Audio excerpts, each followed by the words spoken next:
की जमीन है, तुझ पर धिक्कार है, धिक्कार है, धिक्कार है। हे शिव शंभो भोलेनाथ, चलो चले चलो।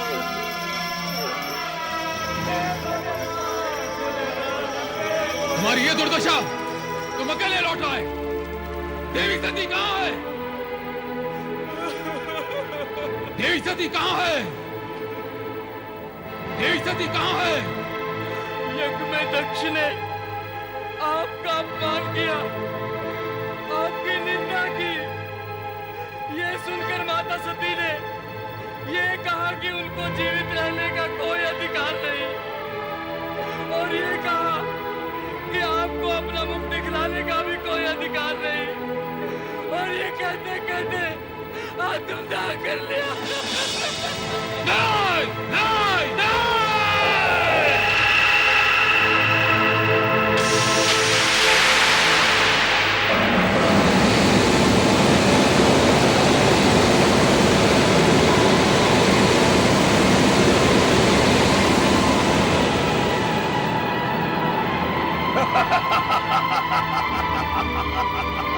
जय महारुद्र, मेरे लिए क्या आज्ञा है प्रभु?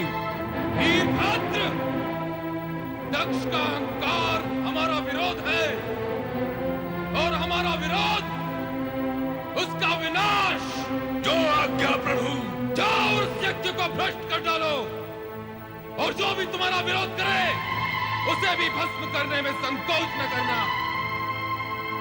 आज विनाश लीला का वो नर्तन करना कि वहां कोई भी शिव सती विरोधी जीवित न रह पाए। जाओ! ऐसा ही होगा प्रभु। जय महारुद्र।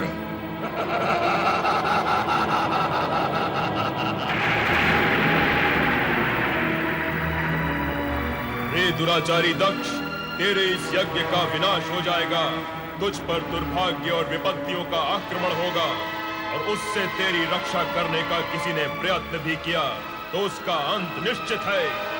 कुछ ही समय में यहाँ विनाश का तांडव होने वाला है। विनाश का तांडव होने वाला है। विनाश का तांडव होने वाला है।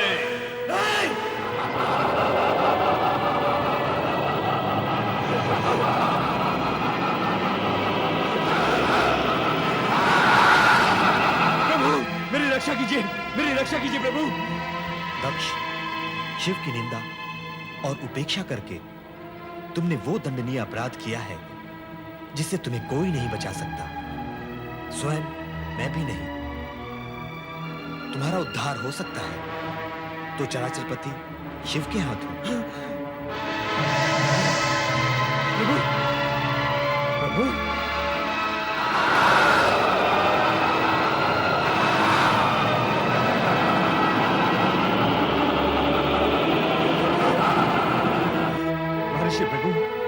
अब इस संकट से आप मुझे उबारिए।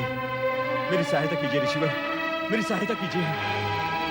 अपहताः शूराः रक्षांसि वेदी सदा।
बताता हूँ।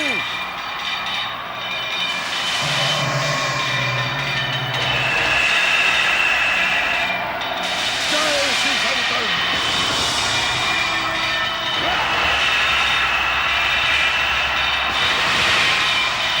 पति से टक्कर। हाँ।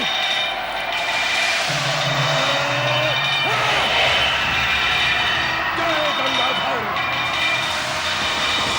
ये ले दक्ष। दुष्ट, मुझे चमत्कार दिखलाता है, अभी बताता हूँ।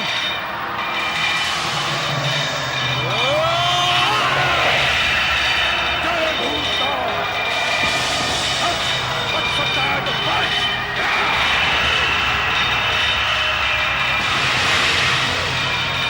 मायावी, मैं अभी तेरी माया का सर्वनाश कर देता हूँ।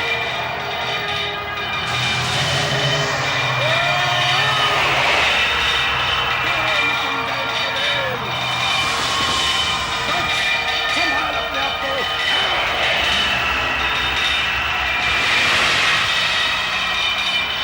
यदि तू अपने आप को इतना ही शक्तिशाली समझता है, तो मेरे बराबर का होकर अपनी शक्ति का प्रदर्शन कर।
ओम नमः शिवाय।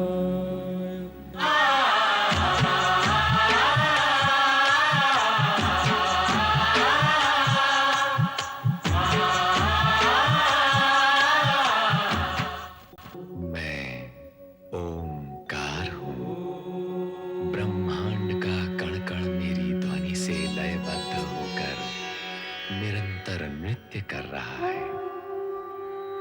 मैं ही शिव में समाहित नटराज और आदि नृत्यकार हूँ। मैं ओंकार हूँ।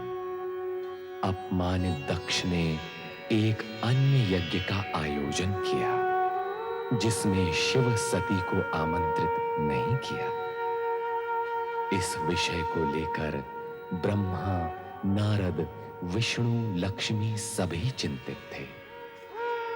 नारद और वीरणी ने दक्ष को समझाने का प्रयत्न किया, पर वो दोनों पर क्रोधित हो उठे। पिता के यज्ञ में आमंत्रण न पाकर सती पीड़ित थी। यज्ञ में जाते हुए चंद्र और रोहिणी ने सती की इस पीड़ा को और अधिक तीव्र कर दिया।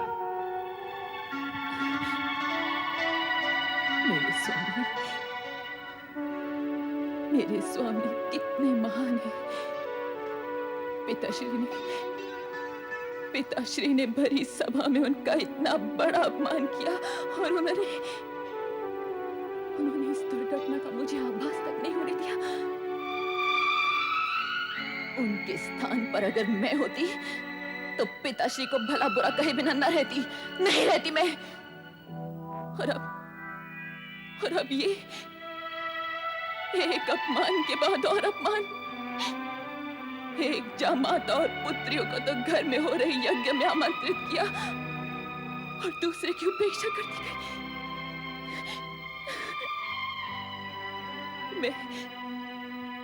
मैं क्या करूं? मैं क्या करूं और क्या ना करूं?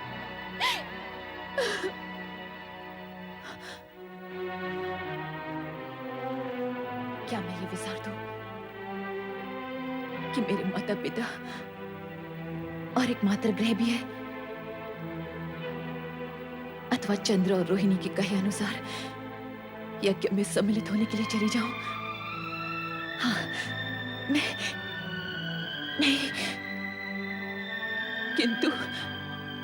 किंतु यदि पिताश्री ने मेरे स्वामी के विषय में पुनः कोई अनगढ़ बातें कही तो नहीं। तो सुन लेना। नहीं, कदापि नहीं। मैं अपने स्वामी के अपमान में दो शब्द भी नहीं सुन सकती मैं। तो तू वहां जाने की क्यों सोच रही है, जहां अपमान के कांटे चुभने की अधिक संभावना हो? और जबकि तेरे पति ने भी उस प्रसंग को विसार दिया है, तो तू उनकी राख के ढेर में से चिंगारियां चुनने हेतु क्यों जाने की इच्छुक है? ये ज्ञात होते हुए भी कि चिंगारियों को हवा लग जाए तो वे भीषण अग्निज्वाला का रूप ले लेती हैं। किंतु मैं अपने हृदय में चिंगारियां समेटे हुए भी जीवित नहीं रह सकती मैं जीवित। जो होना है सो हो ले। मैं पिताश्री से ये बात अवश्य पूछूंगी कि जिनके आगे समस्त देवता भी नतमस्तक रहते हैं, उन्हें अपमानित करने का उन्हें साहस कैसे हुआ? एक बार और सोच ले, कहीं कोई अनर्थ न घट जाए। यदि मैं न गई तो यज्ञ के रूप में बिछाया पिताश्री का ये शिव विरोधी षड्यंत्र कहीं जटिलतम न हो जाए। मुझे जाना ही होगा। हाँ, मुझे जाना ही होगा। यज्ञ में सम्मिलित होने हेतु तू पुनः सदाशिव से विचार विमर्श क्यों नहीं कर लेती?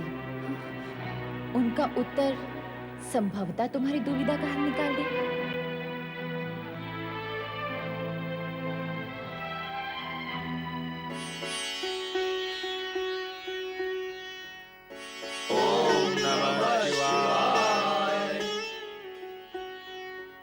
सती माता की प्रभु, मैं पिताश्री के यहाँ हो रहे यज्ञ में सम्मिलित होने की इच्छुक हूँ। मैंने तुम्हें प्रथम भी कहा है, बिना निमंत्रण किसी सम्मानीय व्यक्ति का कहीं जाना अनुचित है।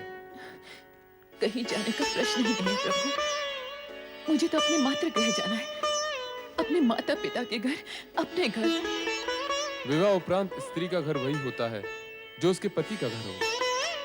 ये कैलाश धामी तुम्हारा अपना घर है, तुम यहाँ की स्वामिनी हो। इसका तात्पर्य ये कि विवाहोपरांत पुत्री का माता पिता से संबंध टूट जाता है, उन्हें विसार देना ही उचित है। मैंने अपने अपमान को तो विसार दिया, किंतु यदि वहां तुम्हारा तनिक भी अपमान हुआ तो वो मुझसे सहन नहीं होगा। यही सोचकर मैं तुम्हें टोक रहा था, किंतु जब तुमने जाने का निश्चय कर ही लिया है तो जैसी तुम्हारी इच्छा। पुत्र नंदी। जी प्रभु। अपनी स्वामिनी की इच्छा पूर्ति हेतु शिवगणों को साथ लेकर इनके साथ दक्ष यज्ञ में जाओ। जैसी आज्ञा प्रभु।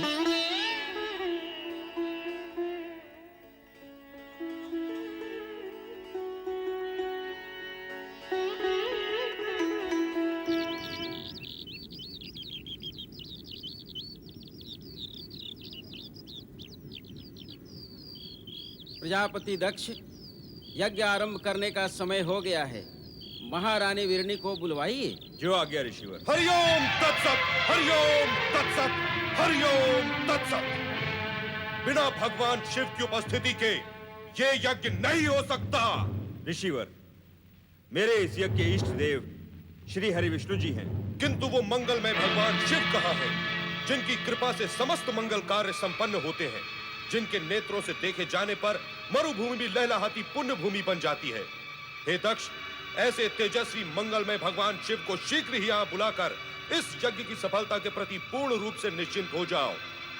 देवेश्वरों, यदि वो परम शिव देवी जगदंबा सहित यहां आ गए तो ही यह यज्ञ पूर्ण हुआ समझो, अन्यथा नहीं। ये मेरा सत्य वचन है। अपना सत्य वचन अपने पास ही रखो ददेच। जब सभी देवताओं के मूल भगवान श्री हरि विष्णु जी यहाँ उपस्थित हों, लोक पितामह ब्रह्मा वेदों उपनिषदों और विविध आगमों के साथ यहाँ पधार चुके हों, देवगणों के साथ देवराज इंद्र भी अपना आसन ग्रहण कर चुके हों, वेद और वेदाय को जानने वाले ऋषिगण भी इस यज्ञ की गरिमा बढ़ा रहे हों, तो हमें उस शिव से क्या प्रयोजन जो अकुलीन, अनाथ और आत्मप्रशंसक है, वो इस यज्ञ में बुलाए जाने के योग्य ही नहीं है। तुम जो चाहे तर्क देते रहो दक्ष, परंतु मैं तो मात्र एक ही बात कहूंगा कि बिना भगवान शिव की उपस्थिति के तुम्हारा ये यज्ञ अयज्ञ हो गया। तुम्हारा विनाश निश्चित है दक्ष, निश्चित है तुम्हारा सर्वनाश, निश्चित है तुम्हारा सर्वनाश। माते, माते, मैं कितनी बार आपसे पूछ चुकी हूँ कि पिताश्री ने भगवान शिव और बहन सती को यज्ञ के लिए आमंत्रित क्यों नहीं किया, किंतु आप कोई उत्तर ही नहीं देते। आप कुछ बोलती क्यों नहीं माते? क्या बोलूं पुत्री, यही कह सकती हूँ कि विनाशकाली विपरीत बुद्धि। तुम्हारे पिता से मैंने शिव सती को निमंत्रण भेजने का इतना आग्रह किया, किंतु उनके हट के आगे मैं हार गई। घर में इतना बड़ा यज्ञ का आयोजन है, हर्षोत्साह का वातावरण है, किंतु मेरा हृदय किसी अनजान अनिष्ट की आशंका से काम जाता है। महारानी जी, महारानी जी, स्वामी ने। क्या हुआ मंगला, इतनी व्याकुल क्यों है? यज्ञ भूमि में ददीच और स्वामी के बीच भगवान शिव की अनुपस्थिति के कारण कहासुनी हो गई। क्रोध से भरे मुनि और अनेक शिव भक्त यज्ञ भूमि से उठकर चले गए। जिसका मुझे डर था वही हुआ।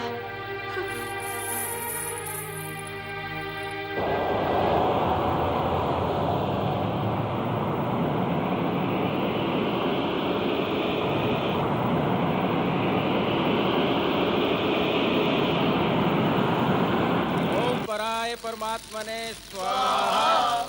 ओम पराय परमात्मने स्वाहा। ओम पराय परमात्मने स्वाहा।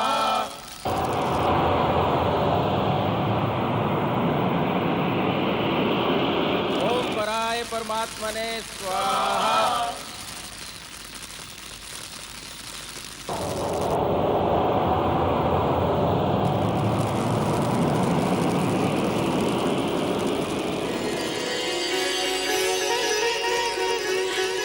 सती, सती, सती तुम आ गई? अच्छा किया तुम आ गई।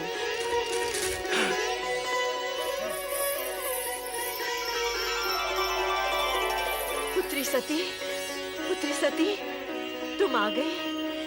ये तुमने बहुत अच्छा किया। जब से तुम्हारी सब बहनें आई हैं, तब से मैं तुम्हारा ही स्मरण किए जा रही हूँ। आओ, यज्ञ आरंभ हो चुका है। आओ। मैं यज्ञ में सम्मिलित होने नहीं, ये पूछने आई हूँ कि मेरे स्वामी शिव शंकर को इस आयोजन के निमित्त आमंत्रित क्यों नहीं किया गया? पुत्री,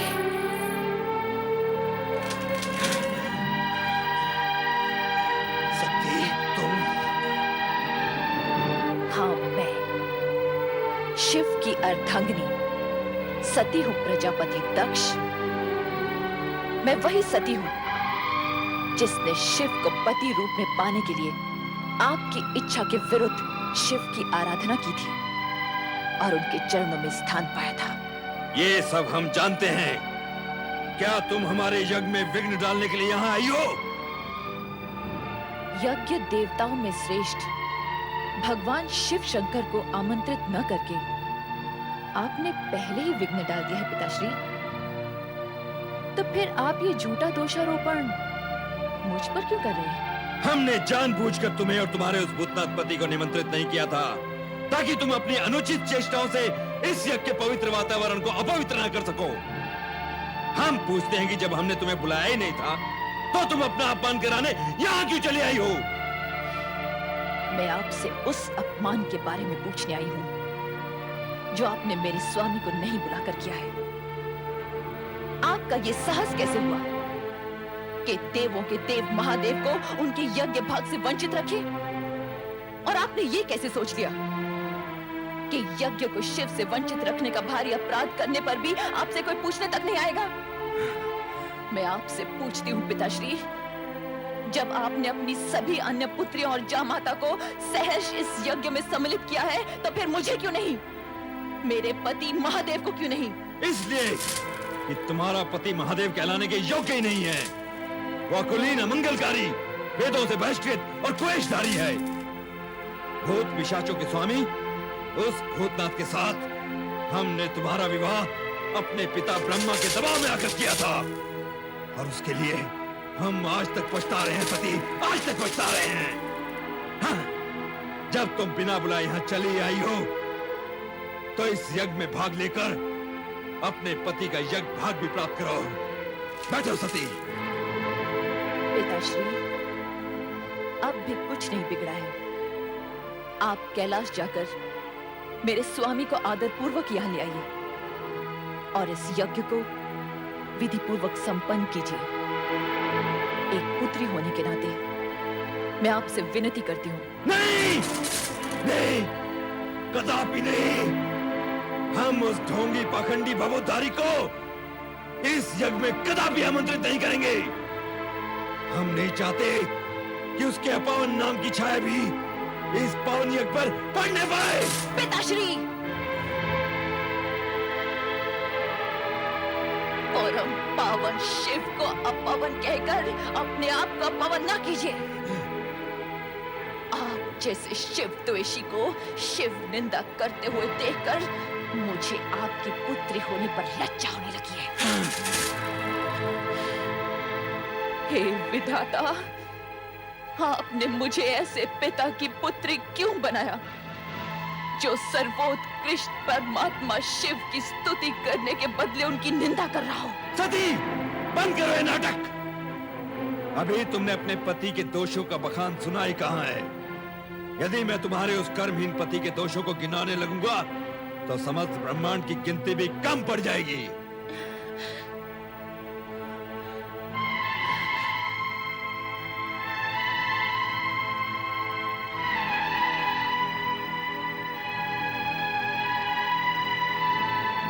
सृष्टि के पालक श्री हरि विष्णु, सृष्टि के रचनाकार परम पिता ब्रह्मा, क्या आप शिव निंदा सुनने के लिए इस यज्ञ में सम्मिलित हुए? जिन सदा शिव की कृपा दृष्टि पाने के लिए आप उनकी स्तुति करते करते नहीं थकते, उन्हीं शिव की निंदा सुनते हुए आप मूर्ति के समान निश्चेष्ट बैठे? क्या आपके प्राण सद्बुद्ध खो बैठे? क्या आपकी अंतरात्मा मर चुकी है? महाराज दक्ष, शिव पत्नी सती इस यज्ञ के वातावरण को दूषित कर रही है। इसे रोकिए और यज्ञ से बहिष्कृत कीजिए। जो व्यक्ति स्वयं यजमान दक्ष प्रजापति का सरासर अपमान कर रहा हो वो यज्ञ में रहने के योग्य नहीं है, भले ही वो आपकी पुत्री ही क्यों न हो। सती, इसी समय चली जाओ यहाँ से। मैं इस यज्ञ से तब तक नहीं जाऊंगी जब तक आप और इस यज्ञ में सम्मिलित होने वाले सभी लोग शिव की अवज्ञा के प्रति खेद व्यक्त नहीं करते। मैं यहाँ से तब ही जाऊंगी जब आप सब शिव से क्षमा मांगेंगे। मैं यहाँ शिव के अपमान का परिमार्जन करने आई हूँ, आपके कहने से चले जाने के लिए नहीं। सती, तुम यज्ञ का अमूल्य समय व्यर्थ ही नष्ट कर रही हो। हम तुमसे कितनी बार कह चुके हैं कि तुम्हारे पति वेद विरोधी, अमंगलकारी और अपावन है, इसलिए हमने उसे इस यज्ञ से बहिष्कृत कर दिया है। एक ही बात को बार बार दोहराकर हमारे क्रोध की अग्नि को प्रज्वलित न करो। या तो चुपचाप यज्ञ में भाग लो, अन्यथा चले जाओ यहाँ से, चले जाओ। दक्ष प्रजापति, आप मेरे पिता हैं। तनिक इतना तो सोचिए, कि अपने पति के अपमान का परिमार्जन न कर पाने पर आपकी ये पुत्री शिव को क्या मुंह दिखाएगी? क्या मैं कैलाश लौटकर शिव से ये कहूंगी कि मैं आपकी निंदा सुनने वहां गई थी? शिव निंदा सुनने वाला भी शिव निंदा करने के समान नरक का पात्र होता है। तो जहां जाना है चली जाओ, तुम्हें रोका किसने है? किंतु एक बात अच्छी तरह समझ लो सती, जिस शिव ने हमारा सरासर अपमान किया है, उसी शिव से अपने अपमान का प्रतिशोध लेने के लिए हमने इस महायज्ञ का आयोजन किया है। और सुनना है तो सुनो, अब शिव मेरे लिए सदा सदा के लिए बहिष्कृत है। वो भूतनाथ, शमशान में पड़े रहने वाला अघोरी, नंग धड़ंग अवधूत, महाकपटी, अतिरंकारी। बस कीजिए दक्ष प्रजापति, बस कीजिए। मैं पति निंदा नहीं सुन सकती, नहीं सुन सकती मैं पति निंदा, नहीं सुन सकती मैं पति निंदा, नहीं सुन सकती, नहीं सुन सकती, नहीं सुन सकती।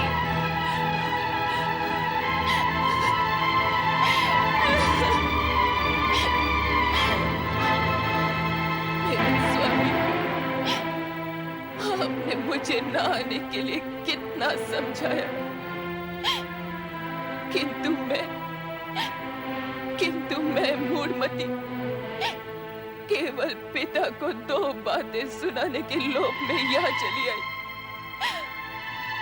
उस समय मैंने ये न सोचा कि यदि मुझे पति के विषय में अपशब्द सुनने पड़ गए तो अब तो मैं अपने स्वामी को अपना मुंह भी नहीं दिखा सकती।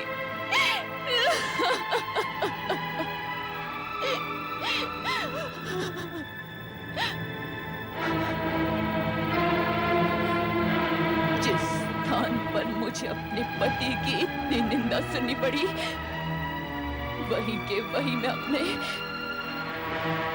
इस देह का त्याग कर दूंगी।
तुम्हारी ये दुर्दशा, तुम अकेले लौट आए।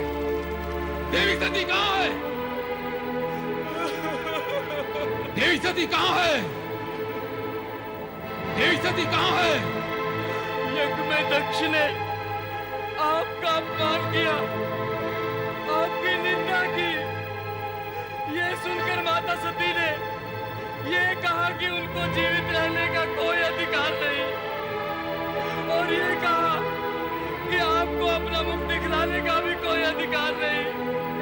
और ये कहते कहते आत्मदाह कर लिया। नहीं, नहीं, नहीं!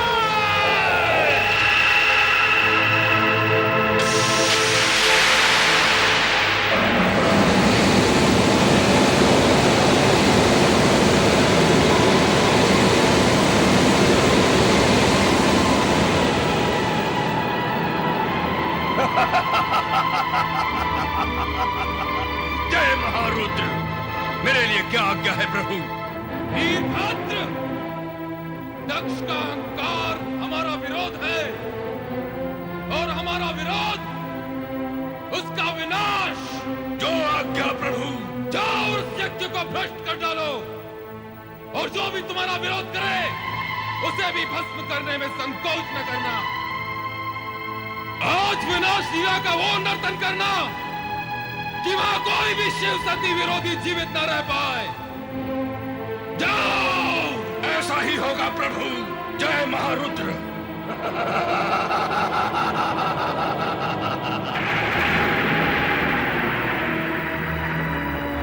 हे दुराचारी दक्ष, तेरे इस यज्ञ का विनाश हो जाएगा।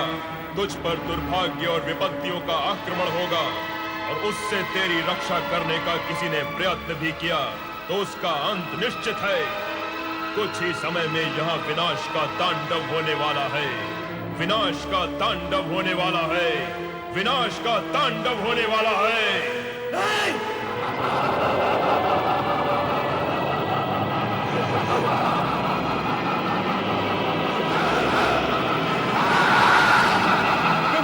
मेरी रक्षा कीजिए, मेरी रक्षा कीजिए प्रभु। दक्ष, शिव की निंदा और उपेक्षा करके तुमने वो दंडनीय अपराध किया है जिससे तुम्हें कोई नहीं बचा सकता, स्वयं मैं भी नहीं। तुम्हारा उद्धार हो सकता है तो चराचरपति शिव के हाथ हो। प्रभु, प्रभु,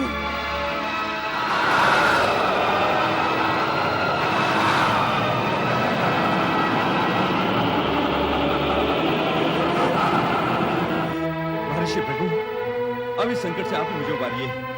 मेरी सहायता कीजिए ऋषिवर, मेरी सहायता कीजिए। अपहताः शूराः रक्षांसि वेदी सदा।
शक्तिशाली समझता है तो मेरे बराबर का होकर अपनी शक्ति का प्रदर्शन कर।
नहीं हो सकती, उनकी मृत्यु असंभव है। तुम्हारा कथन मिथ्या है, मिथ्या। नहीं महारानी, ये सत्य है। प्रजापति महाराज दक्ष अब इस संसार में नहीं रहे। क्या मेरे स्वामी इस संसार में नहीं रहे? मेरा सुहाग मिट गया है। यदि मेरा सुहाग मिट गया है तो मैं जीवित रहकर क्या करूंगी? मैं अपने प्राण त्याग दूंगी, मैं अपने प्राण त्याग दूंगी। नहीं माते, नहीं, धैर्य रखिए माते। इतना दुखी मत होइए माते। नहीं, मेरे स्वामी के बिना मेरा जीवन व्यर्थ है, मेरा जीवन व्यर्थ है। मैं जीना नहीं चाहती, मैं जीना नहीं चाहती, मैं नहीं रहना चाहती। शांत हो जाइए माते, शांत हो जाइए। दक्ष प्रजापति जीवित हैं। क्या? मस्तक विहीन होने के उपरांत भी उनका शरीर निस्तेज नहीं हुआ है। शिव इतने कठोर नहीं माते कि किसी के प्राण हर ले। उन्होंने तो पिताश्री को केवल उनकी करनी का दंड दिया है। अब आप ये शोक त्याग दीजिए और शिव जी से प्रार्थना कीजिए कि वो शीघ्र से शीघ्र पिताश्री को पुनर्जीवित कर दें। मैं शिव से प्रार्थना करूं अपने पति को जीवन दान देने के लिए? मैं तो, क्या वो मेरी प्रार्थना सुनेंगे?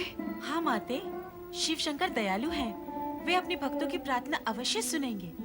शिव ने ही तो हमारे पति को मृत्यु के मुख से बचाया था। क्या आपको ज्ञात नहीं माते?